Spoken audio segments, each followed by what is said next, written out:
amigos do nosso Momento Redenção. Estamos juntos uma vez mais,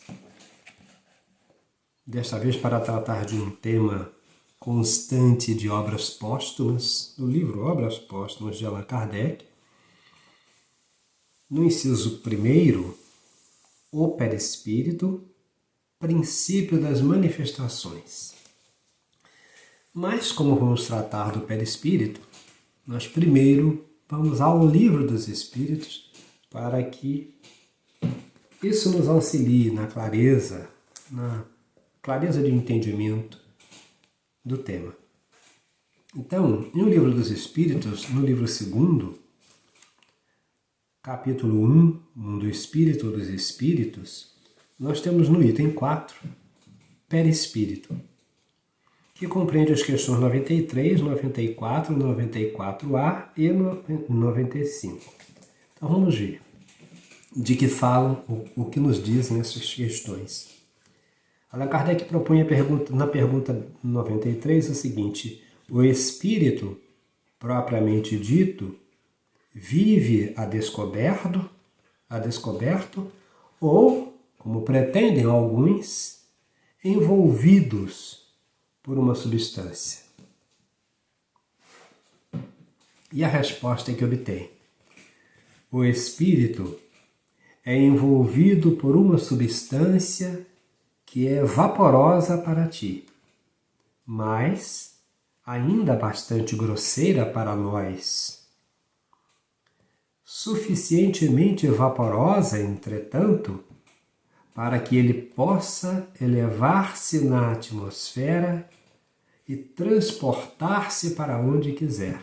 Então, o espírito, embora tenha uma vestimenta, tenha uma roupagem, ele é envolvido por uma substância vaporosa para os nossos sentidos, mas bastante grosseira no que se refere ao plano do espírito, mas que serve mas ela é suficientemente vaporosa, permitindo que ele possa elevar-se na atmosfera e transportar-se onde ele quiser, que é esse corpo espiritual. Kardec nos faz então um adendo, dando maiores esclarecimentos para o nosso melhor entendimento. Como a semente de um fruto como a semente de um fruto é envolvido pelo perisperma, o espírito, propriamente dito, é revestido de um invólucro que, por comparação, se pode chamar perispírito. Questão 94. Pergunta ainda Allan Kardec: de onde tira o espírito o seu envoltório semimaterial? E por que semimaterial? A resposta acima respondeu, né? É envolvido por uma substância que é vaporosa para ti, mas ainda bastante grosseira para nós. Grosseira para o espírito, né? Para o plano do espírito ainda é grosseira, mas ela é vaporosa o bastante. Então, de onde tira o espírito esse envoltório que é semimaterial, ou seja, que é uma mistura de algo grosseiro para que nós possamos ter esse contato, porque o perispírito faz a junção, faz a ligação, faz a mediação entre o corpo físico e o espírito. Por isso é perispírito. 94. De onde tira o espírito seu envoltório semimaterial? E a resposta: do fluido universal de cada globo. É por isso que ele não é o mesmo em todos os mundos. Passando de um mundo para outro, o espírito muda de envoltório como mudar de roupa. Então, esse esclarecimento é muito interessante, né? Eu vivo aqui na Terra, reencarnado com o perispírito em tais condições. Se eu tiver que viver em Marte, em Vênus, em qualquer outro orbe, eu terei que lá produzir esta estrutura perispiritual com o fluido cósmico daquele orbe, daquele planeta, daquele novo mundo. 94a. Dessa maneira, pergunta Kardec, quando os espíritos de mundos superiores vêm até nós, tomam um perispírito mais grosseiro? E a resposta: é necessário que eles se revistam da nossa matéria, como já dissemos. E aí cabe-nos também um adendo, né, de observação, que mais grosseiro, não grosseiro como o nosso, porque um espírito como Jesus, que veio fazer a sua encarnação missionária no planeta Terra, ele vai usar o fluido cósmico, o fluido deste planeta, deste orbe, mas no que há de mais quintessenciado. A estrutura mais purificada que haja na estrutura deste planeta é aquela da qual ele se utilizará. Como qualquer espírito mais avançado, precisará usar algo que lhe seja compatível, né?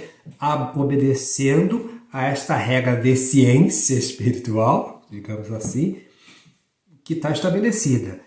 Eu não posso ir para um outro planeta sem me revestir de um perispírito com a estrutura daquele planeta, do fluido cósmico daquele planeta. Então isso vai valer para todos os espíritos que aqui venham. Em princípio, essa é a lógica. 95. Pergunta Allan Kardec. O envoltório semimaterial do espírito tem formas determinadas e pode ser perceptível? E a resposta: sim. Uma forma ao arbítrio do espírito.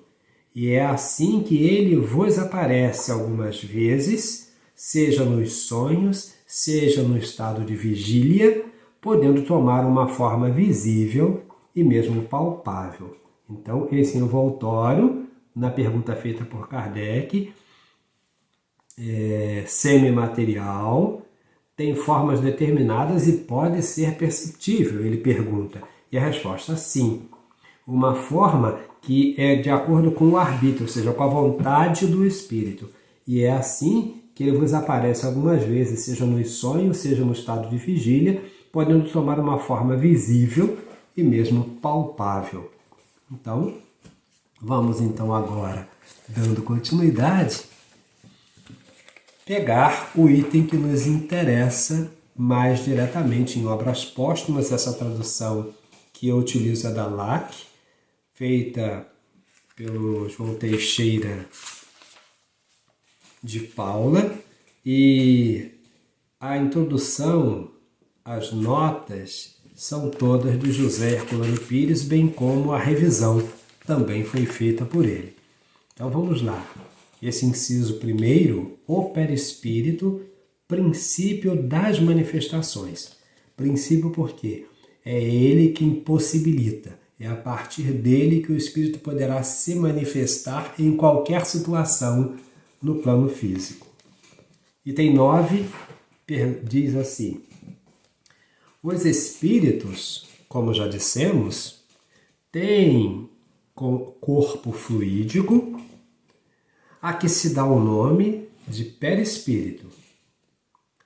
A sua substância é tomada do fluido universal ou fluido cósmico que o constitui e o alimenta, como o ar forma e alimenta o corpo material do homem.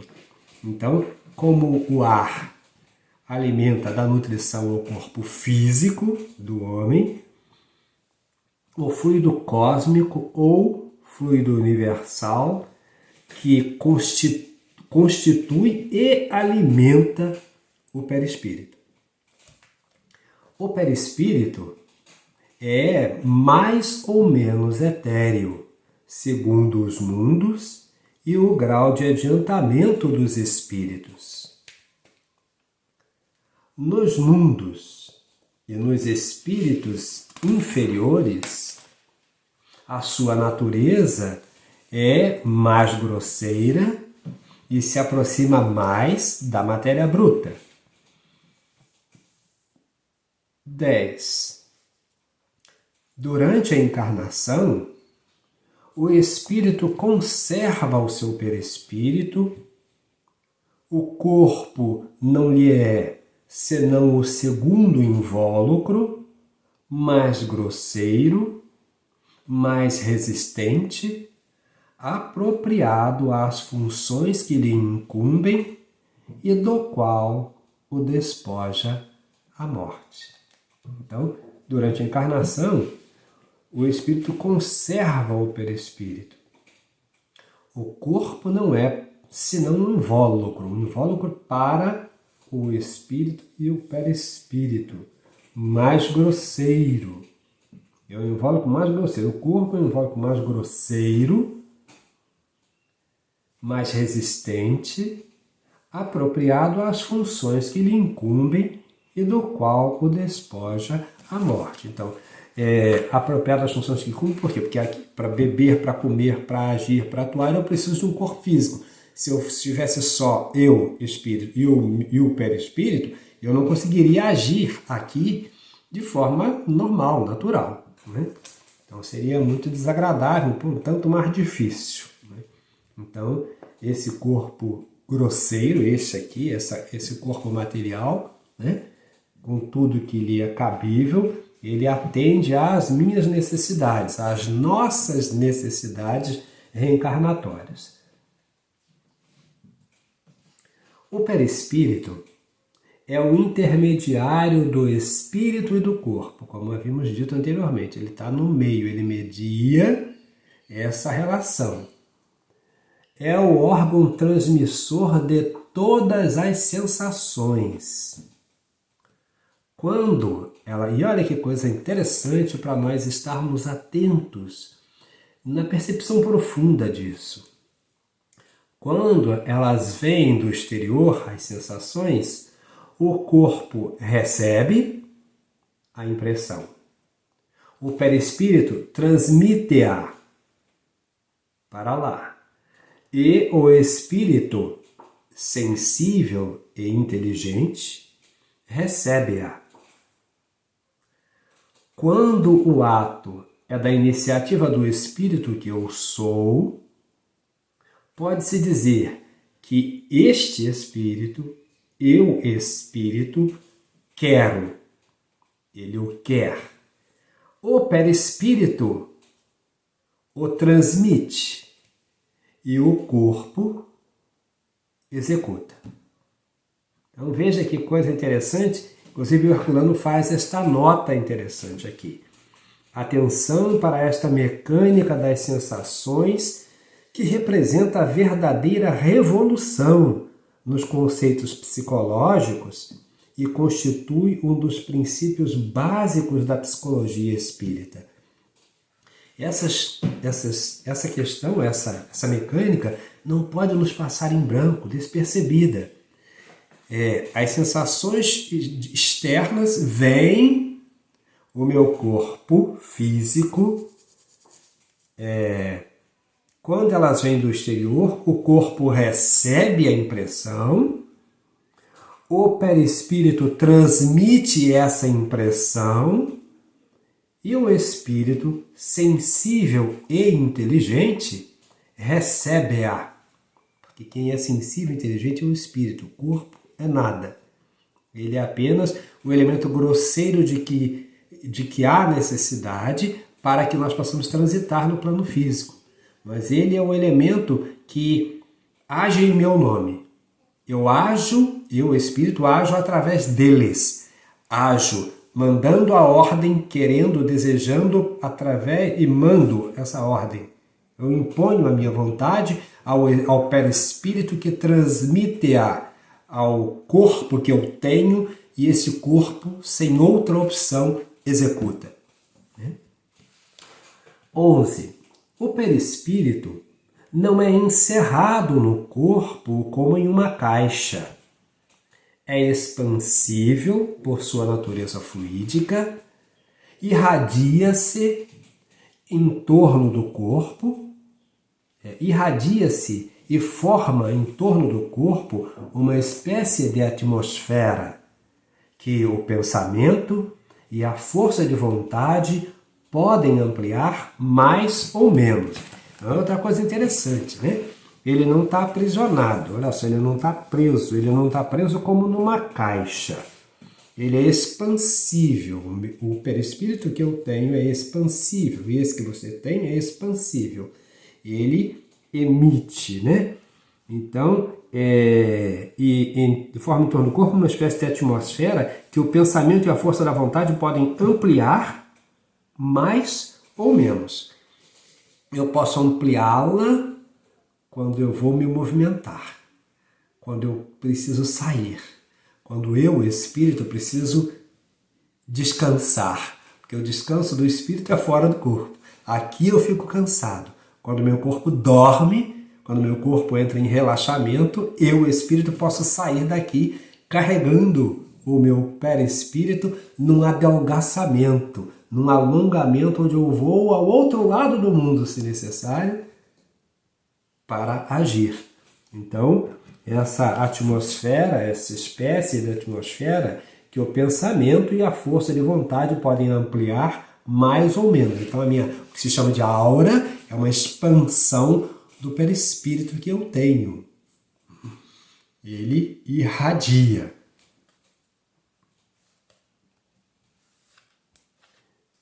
Segue-se daí que pessoas separadas por distâncias podem comunicar-se pelo perispírito e transmitir inconscientemente impressões e intuições. Não é verdade? Então, esse é legal. O toque, perispírito a perispírito, faz essa transmissão de pensamento, ainda que seja de forma inconsciente. 12. O perispírito, como um dos elementos constitutivos do homem, desempenha importante papel em todos os fenômenos psicológicos e, até certo ponto, nos fisiológicos e patológicos.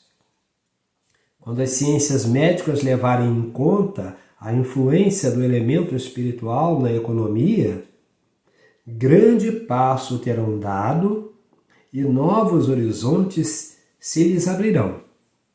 Muitas causas de moléstias, então descobertas,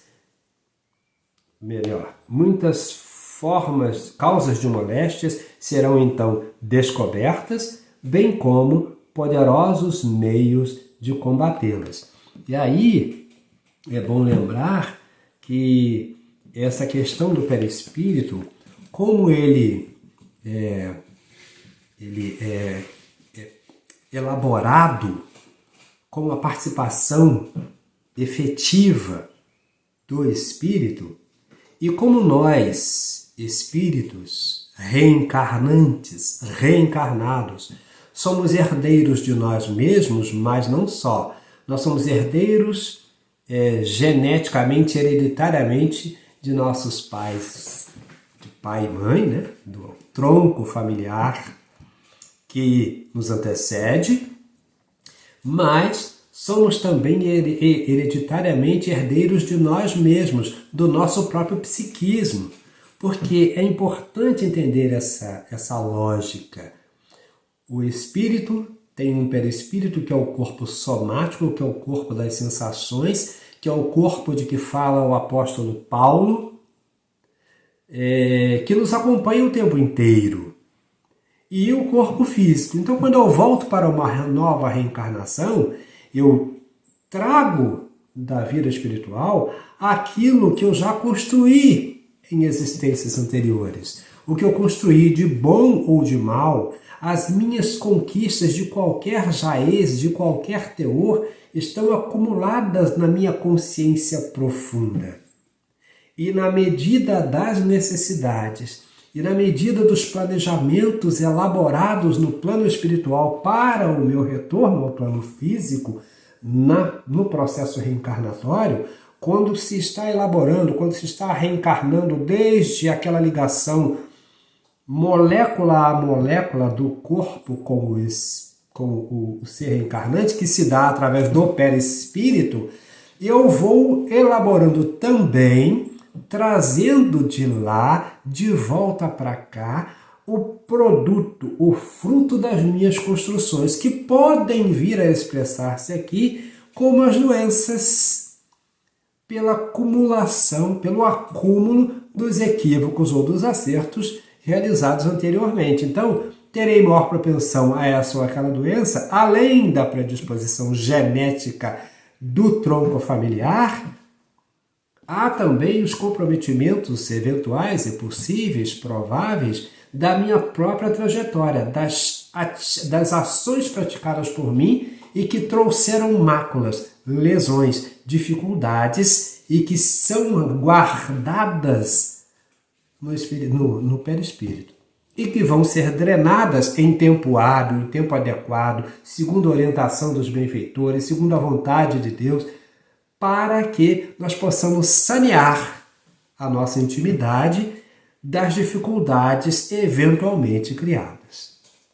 Então vemos que essa mecânica de que fala acima, ela se reveste de uma importância extrema para nós, espíritos reencarnantes que somos.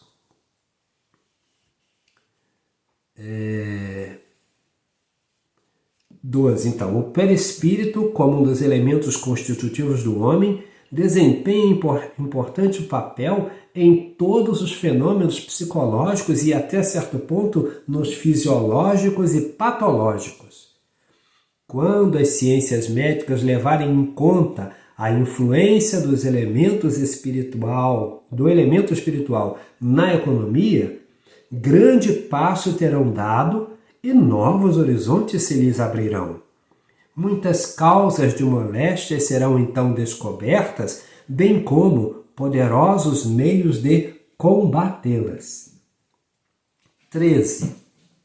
É por meio do perispírito que os espíritos agem sobre a matéria inerte e produzem os diferentes fenômenos das manifestações. Ou seja, sem o perispírito, esses diversos fenômenos de manifestações não poderiam se realizar. É o perispírito quem permite que isso se dê, porque o espírito, sem o concurso do perispírito, não tenho como atuar sobre a matéria, como agir sobre a matéria. É ele, esse corpo das sensações, esse corpo espiritual que possibilita-nos essa expressão no plano físico.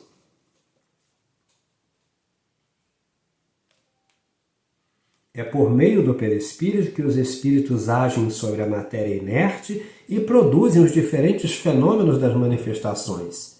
Não lhes é obstáculo a sua natureza etérea, porque se sabe que os mais poderosos motores são os fluidos mais rarefeitos e os imponderáveis. Então, o fato de ser o espírito, de ter o espírito uma natureza etérea, não impede as ações que ele pratica, as movimentações que ele leva a efeito. Não há, pois, que admirar ao vermos espíritos com o auxílio dessa alavanca produzirem certos efeitos físicos, como sejam pancadas e ruídos de toda a espécie, elevação de objetos pesados, transporte ou projeção deles no espaço. Para explicar esses fenômenos, não é preciso recorrer ao maravilhoso nem aos efeitos supernaturais. Basta apenas que olhemos a atuação desses fluidos imponderáveis que inundam a nossa vida corpórea. A máquina a vapor, os combustíveis, a eletricidade, por exemplo, que é absolutamente imponderável para nós. Alguém pega nós vemos-lhe os efeitos, mas não temos como segurá-la, como mantê-la, como tocá-la. No entanto, olha o que ela realiza a despeito de sua imponderabilidade. Produzida lá desde a usina, ela é transmitida através de vários conectores. Existem retentores que reduzem a sua intensidade, até que ela possa chegar aqui, possibilitar a nossa iluminação, possibilitar que estejamos aqui falando e nos vendo, e os senhores e senhoras também vendo-me de onde estão, graças a esse recurso, graças a essa imponderabilidade que, no entanto, expressa. Então, o fato desses espíritos poderem levantar toneladas, perfurar, ou melhor, atravessar paredes, objetos absolutamente sólidos, rijos, compactos, não deve causar nenhuma estranheza. Dado que a ciência já nos mostra essa série de fluidos imponderáveis agindo tranquilamente sobre objetos e corpos opacos, pesados, pesadíssimos, muito difíceis de penetrabilidade, e, no entanto, isso é executado. 14. Os espíritos, agindo sobre a matéria, podem manifestar-se de muitos modos diferentes, por efeitos físicos, como a deslocação de objetos e rumores, por transmissão de pensamento, pela vista, ouvido, tato, escrita, desenho, música, etc. Em uma palavra, por todos os meios pelos quais podem entrar em relação, ou melhor, em relações com os homens. E aí mais uma nota do Herculano Pires esclarecendo, ampliando os esclarecimentos. A parapsicologia demonstra hoje a mesma coisa ao afirmar, como o faz o professor Heine, a mente, que não é física, age sobre a matéria por vias não físicas. O Espiritismo, entretanto, graças à descoberta do perispírito, mostra que essas vias são psicofísicas. Então, vemos aí a anterioridade do Espiritismo na comprovação, na explicação, no esclarecimento simples e claro desse mecanismo através do qual se efetiva essa relação. 15. As manifestações dos espíritos podem ser espontâneas ou provocadas. As primeiras dão-se inopinadamente, de súbito, e produzem-se muitas vezes em pessoas alheias às ideias espíritas. Em certos casos, e sob o império de determinadas circunstâncias, as manifestações podem ser provocadas pela vontade sob a influência de pessoas para aquele fim dotadas de faculdades especiais. Né? Então, é interessante mais esse esclarecimento. As manifestações espontâneas dão-se em todas as épocas e em todos os países. O meio de provocá-las foi conhecido na antiguidade, mas era privilégio de algumas castas que não o revelavam, senão a raros iniciados, debaixo de condições rigorosas, ocultando-o ao vulgo, a fim de dominá-lo pelo prestígio de um poder oculto.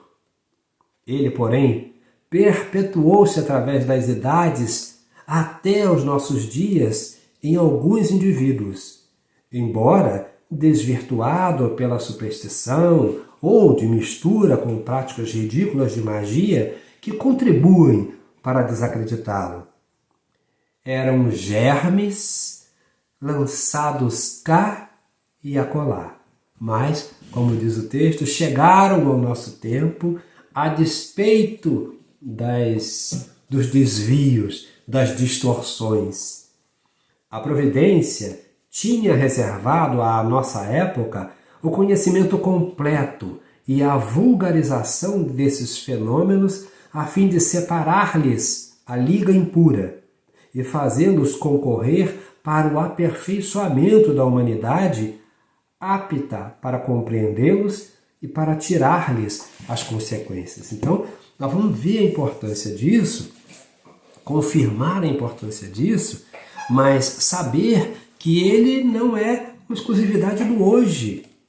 estão presentes desde o ontem, todas essas aptidões, né?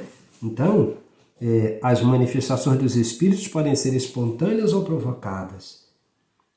Elas podem acontecer inopinadamente. Elas sempre aconteceram ao longo da história da humanidade, ao longo da história do homem. Foram suprimidas, foram escondidas por grupos de poder para manterem o seu poder sobre as massas, mas a despeito disso, ela resistiu. Por quê? Porque as manifestações espirituais independem da vontade de alguém, em termos de poder cerceá-la. Ninguém pode nela mandar. Ela é livre, o Espírito sopra onde quer. Esta é a melhor definição. O Espírito sopra onde quer. Ninguém lhe pode deter a marcha. Ninguém pode impingir sobre ele a sua vontade de forma absoluta. Então, ele chegou até nós. Chegou ao tempo que onde estava Allan Kardec, pronto para a codificação de toda essa estrutura, para a compreensão, para a assunção de um trabalho de esclarecimento pleno, visando o melhor entendimento para a humanidade. Por quê? Porque a providência tinha reservado à nossa época o conhecimento completo e a vulgarização desses fenômenos, a fim de separar-lhes a liga impura, ou seja, todas as peias das superstições, da ideia de magia, do poder que o homem procura exercer sobre o outro através do conhecimento exclusivo desse processo, e fazê-los concorrer para o aperfeiçoamento da humanidade, que essa é a finalidade. Tudo isso é para que nos aperfeiçoemos como humanidade, não eu só, nós, humanidade, aperfeiçoemo-nos, tornemo-nos cada vez mais aptas para compreender e tirar dele as consequências. Veja que aquela mecânica que se fala anteriormente já é para tornar para nós compreensível e tirar daqui as consequências. Vamos lá, aquele trechinho, só para nós não perdermos de vista e vermos como a chave, grande chave da nossa felicidade, do nosso melhor viver está ali. O perispírito é o intermediário do espírito e do corpo. É o órgão transmissor de todas as sensações. Quando elas vêm do exterior, o corpo recebe a impressão. O perispírito transmite-a e o espírito sensível e inteligente recebe-a. Quando o ato é da iniciativa do espírito, pode-se dizer que este o quer, o perispírito o transmite e o corpo o executa. Então, veja que coisa extremamente interessante. E aí ele diz abaixo, olha as consequências. Muitas causas de moléstias serão então descobertas, bem como poderosos meios de combatê-las. Então, amigos, amigas queridas, companheiros de jornada, espíritas ou não, vamos reolhar essas questões, vamos rever esse importante conceito sobre o perispírito, sobre essa sua habilidade, essa capacidade.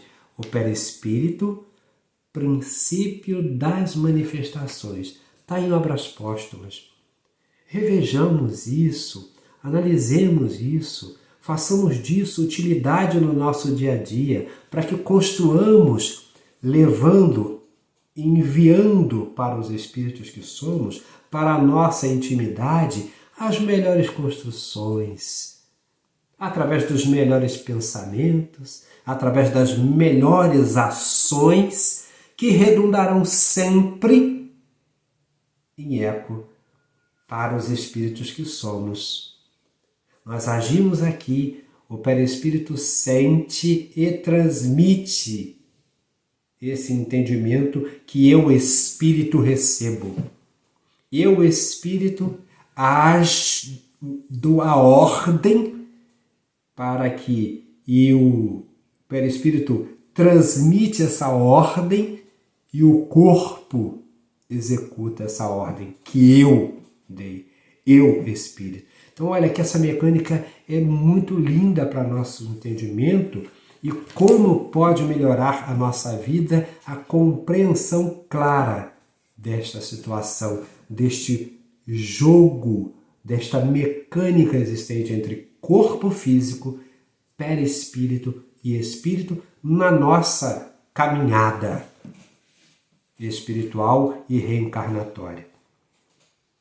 Enfim, amigos, chegamos ao final desse nosso encontro. Agradecemos a Jesus a oportunidade, rogamos a Deus, nosso Pai, que a presença constante de Jesus em nós possa nos auxiliar a cada dia para que tenhamos ouvidos de ouvir, olhos de ver, mas acima de tudo que tenhamos ímpetos para as ações que precisamos praticar e nosso próprio benefício, auxiliando o outro.